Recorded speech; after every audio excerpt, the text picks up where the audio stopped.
We can cross now to Cape Town to speak to our correspondent Aisha Ismail. Aisha, thank you very much for joining us. Who was this man? What part did he play in bringing an end to apartheid in South Africa?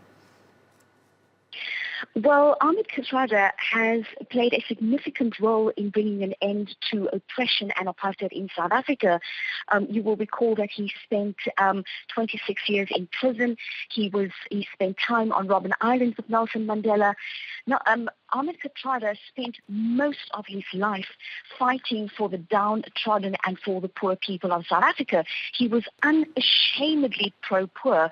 So with the passing on of Ahmed Kathrada at the age of 87, when the news broke this morning, there was an immediate outpouring of grief on social media platforms.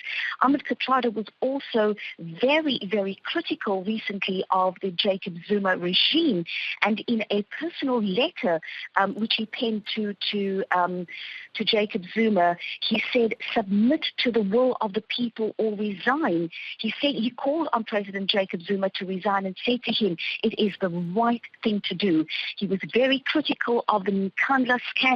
He was very, very critical of President Jacob Zuma's lavish lifestyle, overspending and corruption in government.